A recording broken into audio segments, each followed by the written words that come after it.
Hello everyone. ADAS L2 plus Mahindra XUV9e के सबसे important features में से एक है और ये कईयों के लिए बहुत बड़ा सेलिंग पॉइंट भी था।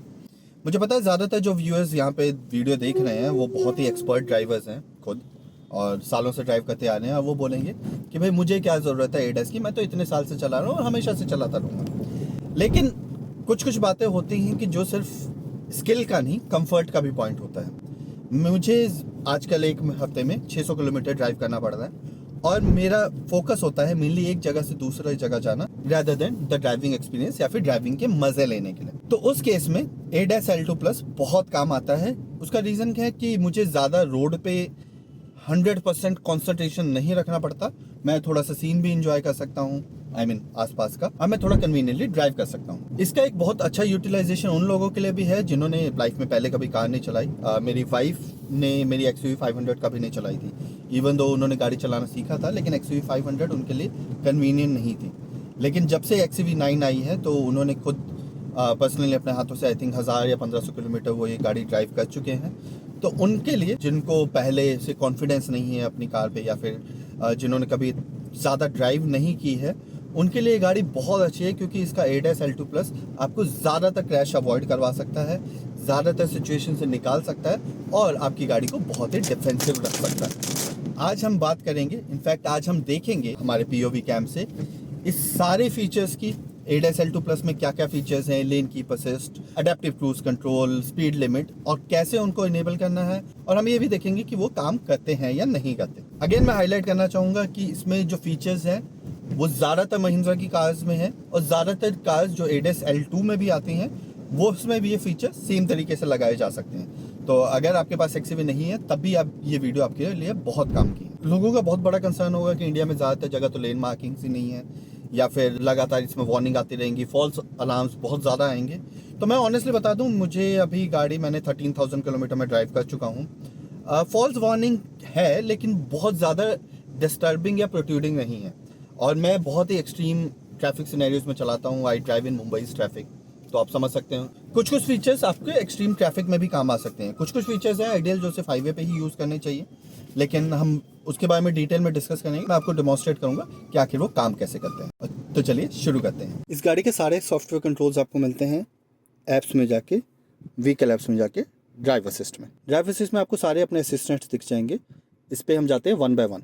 सबसे पहले वो आता है कोलिजन वार्निंग। कोलिजन वार्निंग का मतलब है कि गाड़ी अगर किसी चीज़ से टकराने वाली है तो क्या गाड़ी में ऑटोमेटिक ब्रेकिंग लगनी चाहिए। इसमें 3 मोड हैं, ऑफ, वार्निंग और असिस्ट। ऑफ का मतलब जैसे कि ऑफ है, वार्निंग का मतलब कि वो आपको स्क्रीन पे एक वार्निंग देगा, और असिस्ट में ये एक्चुअली ब्रेक लगाएगा। इसकी जो सेटिंग्स है वो यहाँ से होती हैं। या तो आप इसको बहुत ही अर्ली रख सकते हैं, जो कि इंडिया के ट्रैफिक में बिल्कुल रिकमेंडेड नहीं है, तो मैंने इसको लेट रखा हुआ है। रियर कोलिजन वार्निंग में आपको एक स्क्रीन पे वार्निंग आती है, ऑब्वियसली सडनली एक्सेलरेट नहीं होता है। ऑटो इमरजेंसी स्टीयरिंग भी बहुत अच्छा फीचर है। इसमें अगर आप सडनली लेफ्ट या राइट टर्न लेते हैं और पीछे से कोई कार आ रही होती है तो आपकी गाड़ी अपने आप स्ट्रेटन अप हो जाती है, जैसा कि आप देख रहे हैं। मैंने इसको भी ऑन रखा हुआ है। फिर आता है स्पीड लिमिट। स्पीड लिमिट में आपका आता है ट्रैफिक साइन रिकॉग्निशन।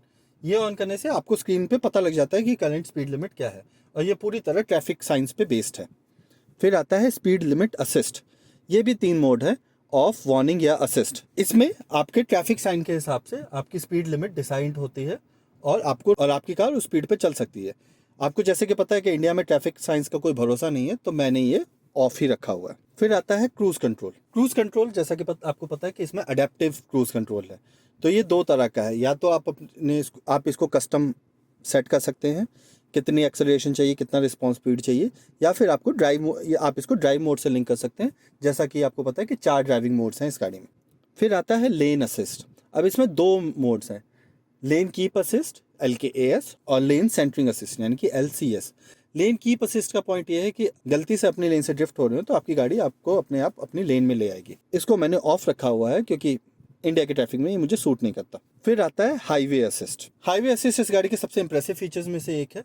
इसमें होता क्या है कि अगर आप इंडिकेटर देते हैं अपनी गाड़ी को क्रूज कंट्रोल में चला के, तो आपकी गाड़ी लेफ्ट या right turn based on your indicator ले सकती है। अगर आप इसको ऑफ करेंगे तो आपकी गाड़ी इंडिकेटर देते ही, जब तक आप इंडिकेटर बंद नहीं करेंगे, गाड़ी लेफ्ट टर्न होती जाएगी। इमरजेंसी लेन कीप असिस्ट, ये इमरजेंसी स्टीयरिंग कंट्रोल जैसा ही है, जिसमें सडनली अगर आप कुछ स्वर्व या कुछ चेंज होता है तो आपकी गाड़ी स्ट्रेटन अप अपने आप लेन में आ जाती है। फिर आता है ड्राइवर असिस्ट। ये जो है ये इसके आइडेंटिटी फीचर से अलग है। ड्राइवर असिस्ट का मतलब है कि जैसे ही अगर गाड़ी आपकी ट्रैफिक में खड़ी है और सामने वाली गाड़ी स्टार्ट हो गई है तो आपकी गाड़ी वाइब्रेट करने लगती है। जी हाँ, वाइब्रेट करने लगती है और वो एक्चुअली काफ़ी यूज़फुल मोड है। फिर आता है पार्किंग। इस चीज़ ने मेरी आदत बिल्कुल बिगाड़ दी है। इसमें दो तरह के हैं, या तो जब आप गेट ओपन कर रहे हैं तो आपको वार्निंग आ जाती है स्क्रीन पे अगर आपके राइट से ट्रैफिक आ रहा होता है। दूसरा है कि जब आप गाड़ी एक पार्किंग में रिवर्स कर रहे होते हैं, अगर पीछे से कोई भी कार जा रही है तो आपकी कार अपने आप ब्रेक लगा देती है।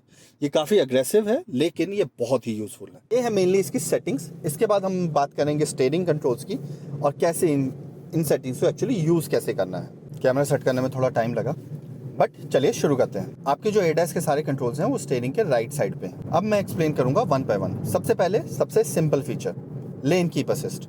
जो बॉटम लेफ्ट बटन है वो है लेन कीप असिस्ट के लिए। जैसा कि मैंने एक्सप्लेन किया, ये बटन दबाने से आपकी गाड़ी सिंपली अपनी लेन में टिकी रहेगी। तो अभी मैं एक्सप्रेसवे पर ड्राइव कर रहा हूँ जहाँ पे लेन मार्किंग्स काफ़ी अच्छी हैं, तो मैं आपको एक डेमो दिखाता हूँ इसका। मैं सेंटर लेन में आ गया हूँ और मैंने लेन कीप असिस्ट किया। प्रेस करते ही आपको लेन सेंटरिंग फंक्शन एक्टिव दिखेगा। जैसे ही मैं इसको इधर उधर थोड़ा सा हिलाऊंगा ये अपने आप स्टैंड बाय पे चला जाएगा।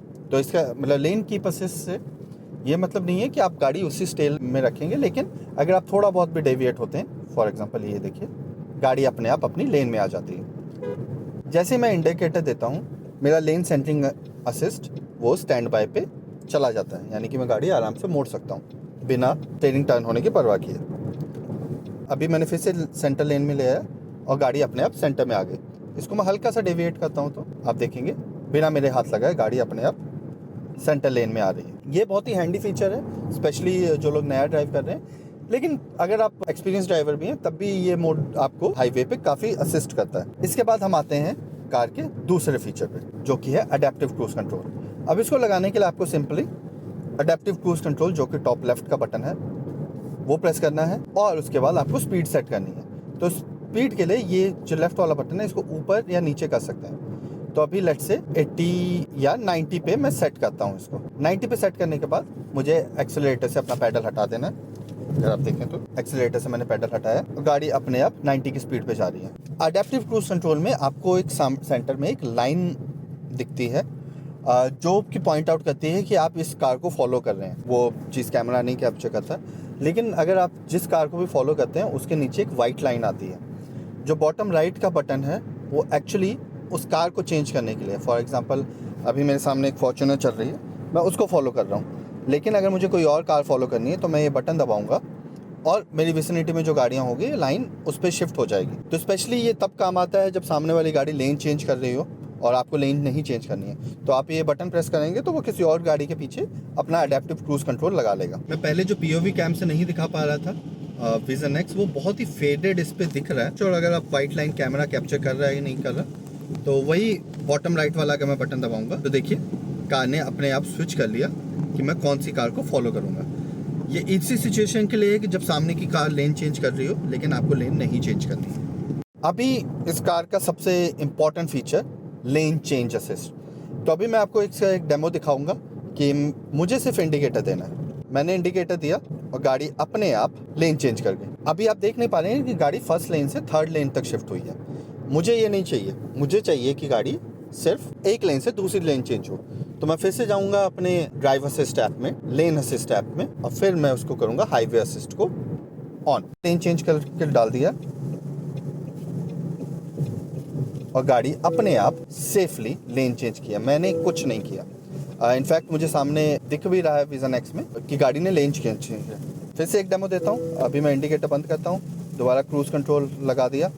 पीछे कुछ गाड़ियाँ हैं, लेकिन अगर मैं इंडिकेटर को ऑन करता हूँ तो ये गाड़ी मुझे लगातार वार्निंग देती है कि please keep your hand on steering wheel, जो कि बिल्कुल सही है। लेकिन मैं जिस डेमो के लिए अपना हाथ थोड़ी थोड़ी देर के लिए हटा रहा हूँ। मैंने फिर से इंडिकेटर दे दिया, लेकिन आसपास गाड़ियाँ हैं तो कुछ भी नहीं हो रहा है। मेरे राइट साइड पे गाड़ी है, सामने गाड़ी है, तो गाड़ी अपने आप स्लो डाउन होगी, लेकिन लेन नहीं चेंज हुई है।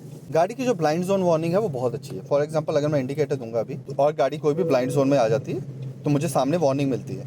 ये वार्निंग सिर्फ स्क्रीन पे नहीं बल्कि विजन एक्स पे और मेरे साइड मिरर पे भी होती है, जो कि ज़्यादा इंट्रूडिंग नहीं है। तो आप बिना ज़्यादा ध्यान देखे आपको पता लग जाएगा कि आपके ब्लाइंड स्पॉट में कोई ना कोई कार है।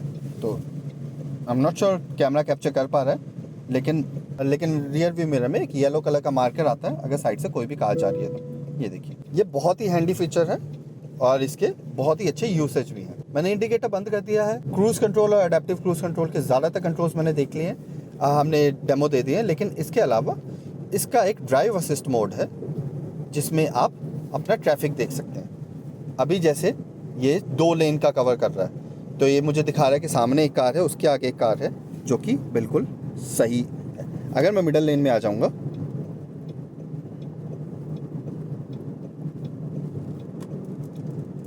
तो देखिए गाड़ी ने डिस्कवर कर लिया कि एक ट्रक भी है, उसके आगे भी एक ट्रक है, और जैसे जैसे मैं उसके नज़दीक जाऊंगा